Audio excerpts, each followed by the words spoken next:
Hi!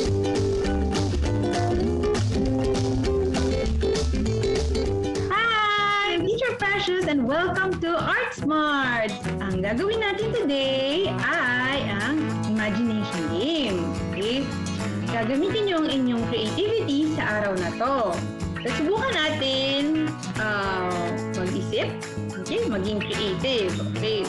So, mayroon akong tanong para sa inyo, ano ang creativity? Kasi itong creativity ay napaka-importante hindi lang sa art, kundi sa lahat ng bagay. Pag sinabing creativity, usually, pag-combine ng ideas.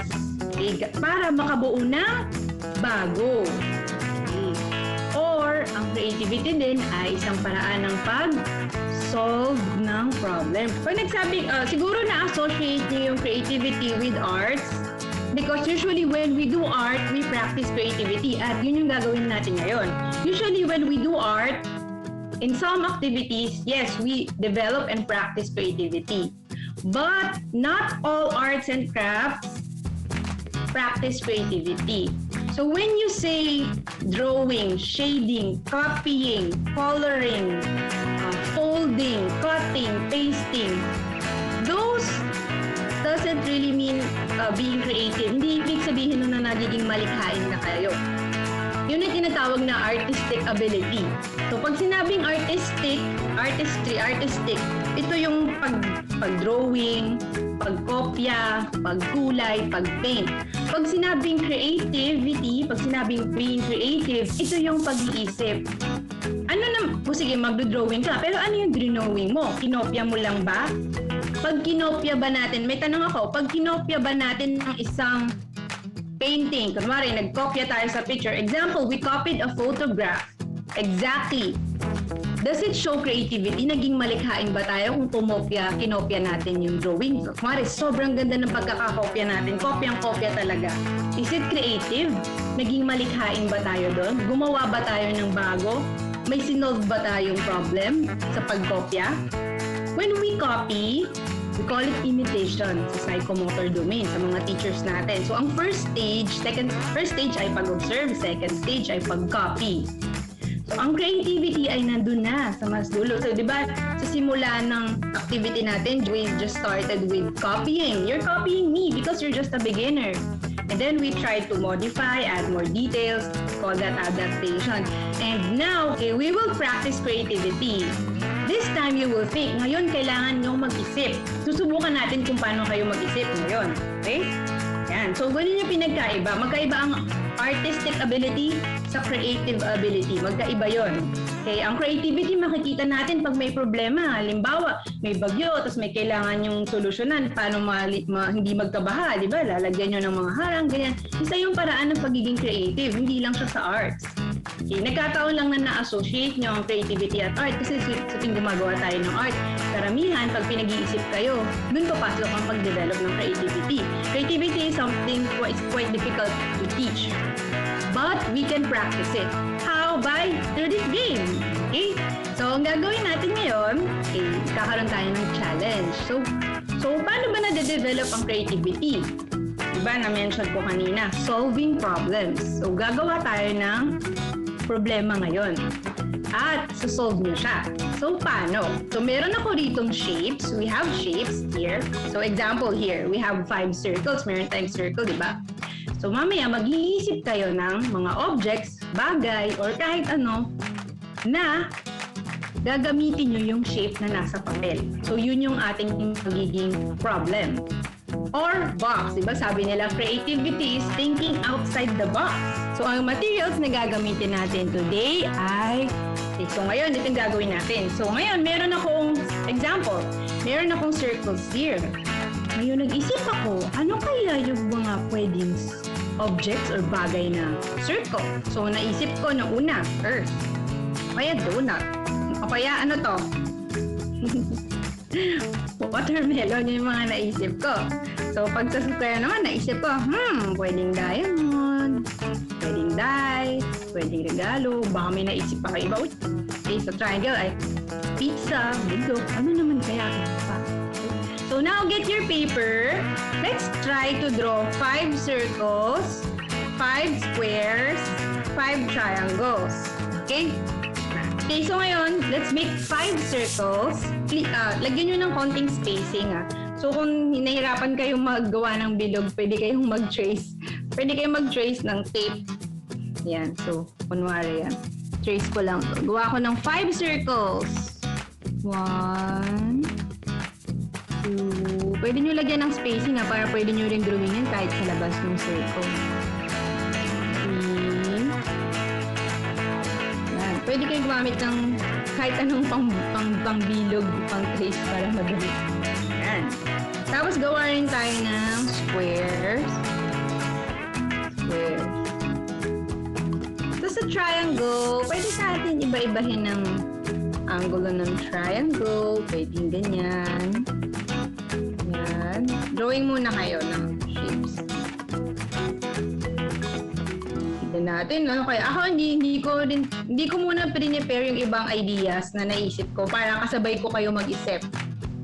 Kaya I didn't prepare some of my ideas so I can join you. So example, ganito yung gagawin. This is what we're gonna do. So in here, I thought of earth, donut, watermelon. Don't try not to draw this anymore. Na-drawing ko na Dapat kayo mag-isip. Have to think of your own. Ano pa kaya yung bilog? Example lang Sample muna tayo. Sample. Okay, sample. Yan, sample. So, kung nga rin sa bilog, ano pa kayang pwede natin i-drawing sa bilog? Pwedeng planet, donut, fruits, pwede ring animals. Anong animal kaya ang may bilog? Naku, di kayo maubusan dito sa dami ng animal na pwede nyo i-drawing. Ano itong ginagawa ko? Ano to? Ano itong naisip ko? What did I think of? Ano itong nagawa ko? Yes, it's a cat. O, diba? So now, your turn. Are you ready? We will start with the circle first. Ready? So get your pencils. Circle muna. Circle. Let's do the circle first. Circle muna tayo. Circle. Ano kaya to? Okay, this is... planet is this? It's that. Anong planet to ginagawa ko? Yan, ito yung naisip ko. Isa pa.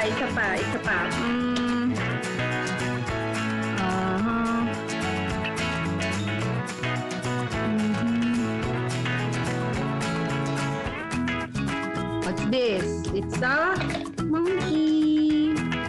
Ano pa? Ano pa bang pwedeng maigawa?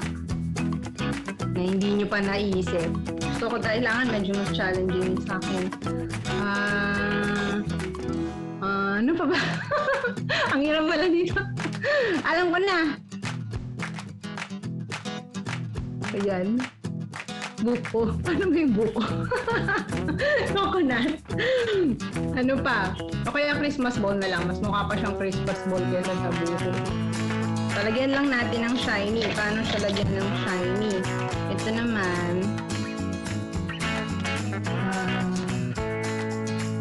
Tignan nyo ha. Pwede pa rin watermelon pero nakabukas na. Diba? Yan, diba? Yan, kinukoloran ko na rin para masaya. Diba? Nakabukas. Kanina watermelon nakasara. Ngayon naman nakabukas. Mahirap sa akin Ano pa ba? Isa pa. Isa na lang. Isa pa. Ito na lang.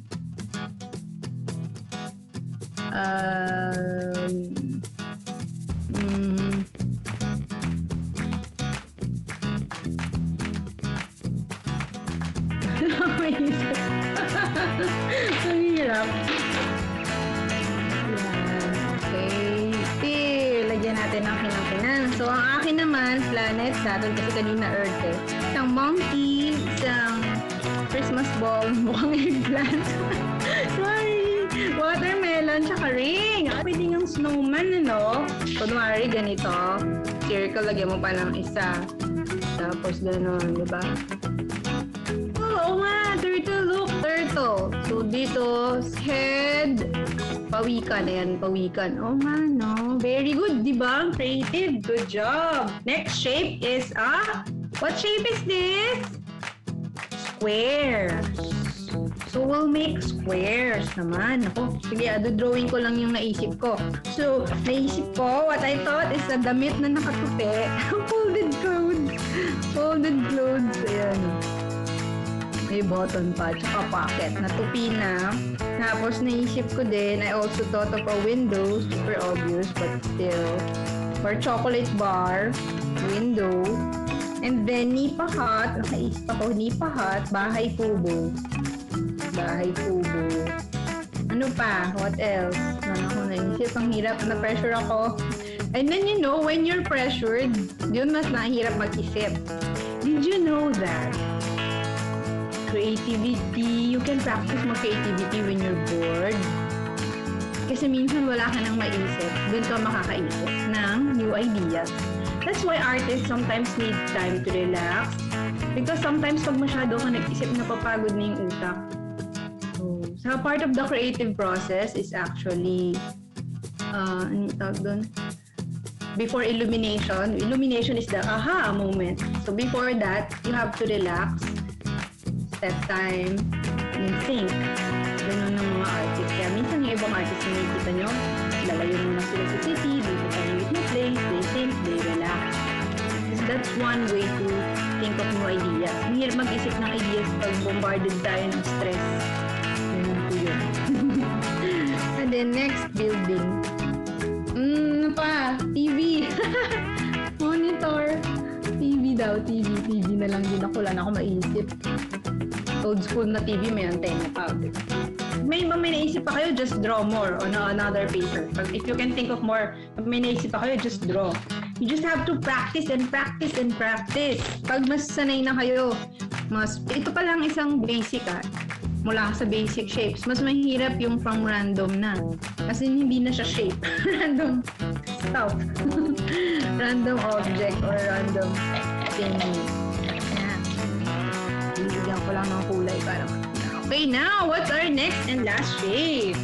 Next shape is a triangle.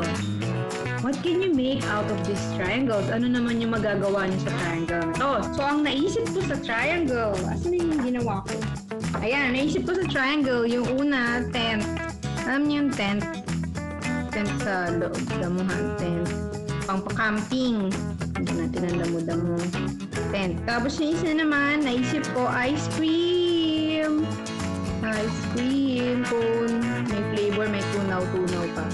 Ito yun. May nakaisip din ng ice cream cone. Pero tayo naisip. Ito naman isa, dito muna na gagawin ko. Look!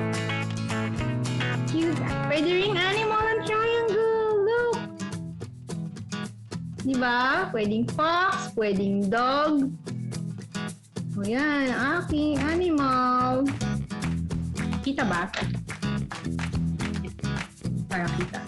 Diba, pwede rin pwedeng animal din yung triangle. And ito, funny. Tingnan nyo to Tingnan nyo yung gagawin ko.